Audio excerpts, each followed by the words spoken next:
Hey guys, it's been a while. Sorry it's been so long since I put my last video up. It was just, this month has been crazy, and plus I sort of lost my camera, and I just now found it. I don't want to go into it because it makes me look very bad. Basically, it was in that cushion for the past 4 weeks, and I didn't know it. Even though I looked there 3 times. I hate when that happens. So it's been an interesting couple of weeks. I went to see Tim McGraw at Bethel Woods. It's like, what do they call that thing that happened? Oh my god, that big concert that took place like in the olden days, like in the 80s, 70s. Oh, flip, I can't remember the name of it. Oh, it's gonna drive me nuts. I forget it. It was like a big concert back then. Anyway, this took place on where that was held, and it was really cool. I saw like so many people that I went to school with, and it was really an awesome concert. I always hear people saying like, "Oh yes, so and so sounds horrible live. Yeah, nothing like it does on the CD." Well, I can honestly say that Tim McGraw was awesome live, just as great as he is when he does in studio stuff. It was awesome. My grandmother just got out of the hospital. She had to go in because like there was like a block. There was like she couldn't go to the bathroom basically, and it was like really hurting her. So she was in the hospital for about a week, and I house sat for her. That is not fun. These dogs, she has the beagle I told you about that was like, he's been around since I was like 10, and he is actually like, he was my first dog, but he kept jumping the fence to go down to my grandmother's house, so we were like, you know what, just keep him. And he's, oh my god, he's so old now, and he has like diabetes or something, and he like drinks a lot of water. So, like, he goes outside, comes in, and he's whining for water. So I give him water. About 3 o'clock rolls around, and I hear I'm sleeping on the couch. Next thing I know, I wake up and I see him looking nose to nose with me. And then I'm like, well, what do you want? And I'm like, oh my god, that's horrible to wake up to, because he doesn't just bark like, woof, woof. No, he's like he's in pain. It drives me nuts. But plus while he's barking at me, I have a runt pug sleeping on my head. So it's very uncomfortable sleeping there when no one else is there, because those dogs are like very, very clingy. Also want to I tell you guys, I found a new music thing that apparently is not very new, but I've just discovered it. Groove Shark. And you can like make playlists and stuff, and I really, really like it. What I'm probably gonna do is post a what do they call it? Post a link to one of like a playlist I make of like my favorite songs and stuff, and I'm gonna post it underneath, in the down bar in the video, to see what you guys, see what kind of music I like, see if you guys like any of it, and yeah, so I'm sorry about not vlogging for a while, but I promise you, I'm going to get back into it. Alright, something cool has happened. I went to Groove Shark, like what I just told you about, and I typed in, Shay Carl, can't really see it, and they actually came up with the Nice Peter intro, Tera Bright, and this other one I've never seen before, Beats Are Us. So I'm gonna see what that is real quick, because I'm really curious, like I said, like I don't usually know names anyway, but I don't know. Let's just check it out, see what it is. Join me. Oh, okay. Cool. I actually made an intro for the Shaytards, but he never used it, and I thought it was really good too. I'm a YouTube whore. I've applied for What the Buck. I did the whole Kia Soul thing. I've written to Justine. She was my introduction into the world of YouTube. Because, like, I never really watched her on YouTube, but I saw her on Justin.tv when she did, like, the live cast, which was really cool. And then, after she did that, she went over to, I guess she was, like, already big on YouTube, but then I like clicked on a link and I saw one of her YouTube videos. I was like, oh, okay, this is kind of cool. You've heard the story before. But the one who really got me into, like, videos is Lisa Nova and the Affirmation Girl. Well, one video she had with, like, Shane Dawson was in it. It's like, oh, you know, that kid looks kind of familiar. Clicked on him, went to his videos, and it led me to Shay Carl, and the rest is history. And I've been obsessed with YouTube ever since. Yeah, you're so obsessed with it, you haven't posted a video in a month. I know, okay, get off my back. God, all you guys do is nag, nag, nag, nag, nag. Well, we have to, you won't do anything. Yes, I will, okay? Just stop. God. One thing that has actually changed is pro wrestling. I know you guys don't want to hear about it, except for those of you that do.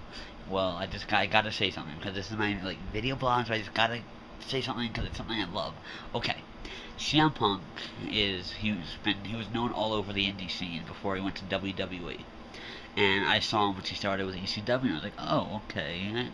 Cause I never got to see, like, him on the indie scene because I live in the middle of Shitville, and here they, like, have, like, one indie show a year.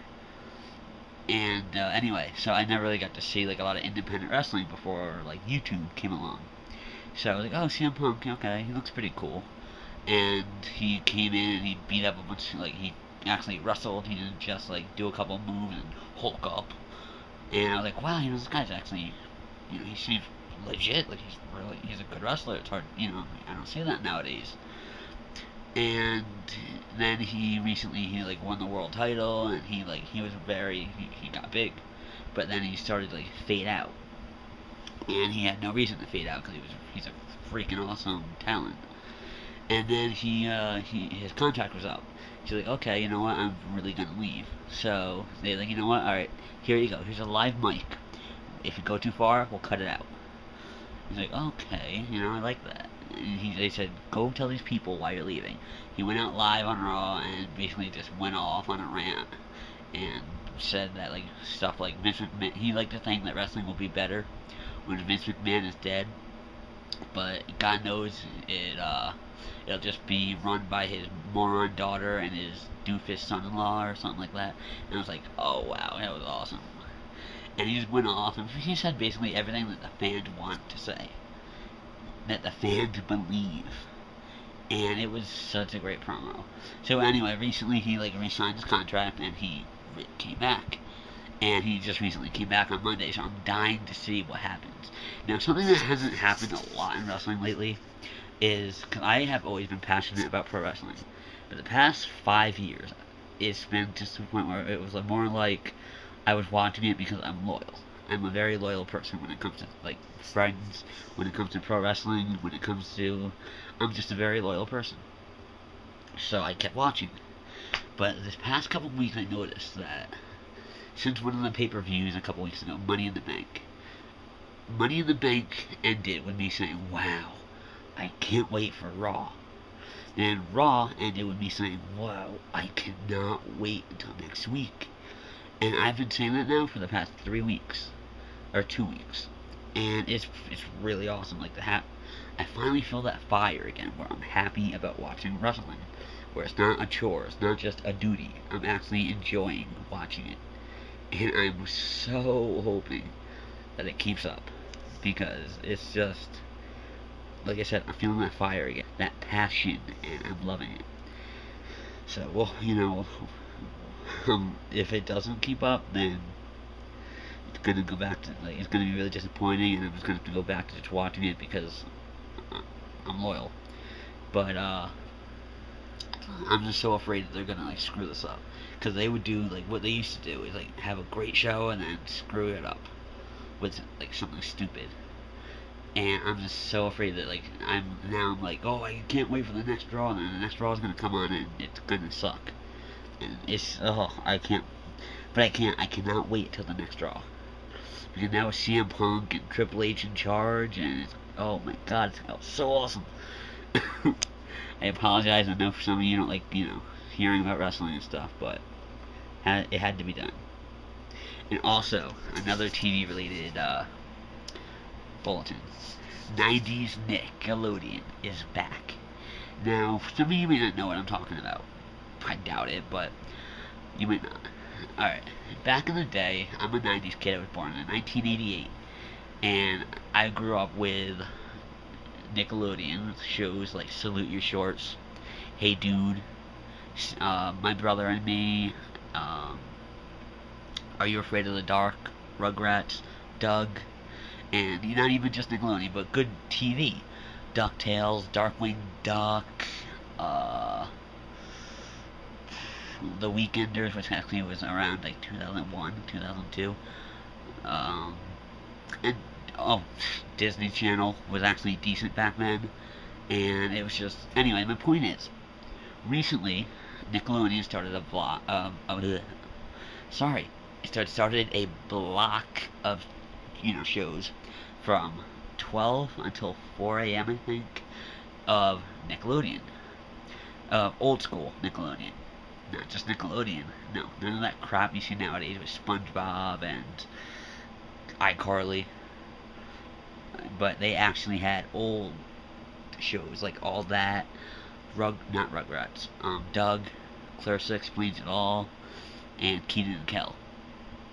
Now, as a fan, it blew my mind. I was like so happy. But again, the cynic that I am, I'm like, oh great, it's probably just they're gonna let it last a week and that's gonna be it. But it started last like on Monday or Tuesday, and I was like in awe. I was so happy because like I said, I loved 90s Nick. It was a big part of my childhood. I couldn't go outside and play, so pro wrestling and 90s TV was like all I had. And I was like, so I like was completely like in the best mood ever, even though it was like 12 o'clock at night. But I was like so happy just watching all the old shows that just brought back so many memories. Speaking though of midnight and it being on at midnight, I think I figured out why they did that. When a couple of years ago I saw like a YouTube video or something of someone who went to pitch a cartoon idea to Nickelodeon, and one of the questions he asked Nickelodeon is, why don't you put on 90s Nick TV anymore? Why don't you put on 90s shows? And people really like it. You'll have a whole new audience. And they said, oh, well, that's not the demographic we're going for. We're going for kids and blah, blah, blah, blah, blah. And this whole, like, them actually putting it on TV has me thinking, why are they doing it at 12 a.m.? And I figured out why. If they put it on at 12 a.m., the ratings are going to plummet. That's what they thought. They thought nobody will stay up till 12 a.m. to watch TV. They failed to see how loyal Nickelodeon fans were back in the day. And it has been, like I said, like it actually did amazing in the ratings. So everyone's now like, they're all calling for like a whole 90s Nickelodeon channel. And I don't know, most of you probably don't know about soap operas, but a lot of soap operas right now are actually getting canceled because it's cheaper to produce like reality TV shows and stuff. Well, that got me thinking, with the economy as horrible as it is, wouldn't it benefit Nickelodeon to stop producing new shows and bring back the old 90s Nick TV shows? So, and now think about it, they have Nickelodeon, Nicktoons, TV Land, and T-Nick. Took Nickelodeon, brought Degrassi over to Nickelodeon, which I don't think they could do because I think it's like basic cable and it deals with a lot of like extreme stuff or whatever, so I don't think Dick Ross would be allowed on the original Nickelodeon, but I'm not really sure. Anyway, my point is, if they took Teen Nick and completely got rid of it and turned it into a 90s Nickelodeon channel, no new shows, then it would actually benefit them big time, because no new shows, so it wouldn't be costing them a lot of money to put these shows on. Yes, it'd cost them something, I'm sure, with like royalties and everything, but it'd probably cost them a lot less than it does producing like newer shows. So I'm hoping that's what happens. So this horrible economy could actually be a blessing. Alright, that's all for tonight, guys, but I promise you I'm going to put up another video soon. If I don't, then you can come to my house and kill me. Okay, that's a little weird. Oh well. Alright guys, have a great night.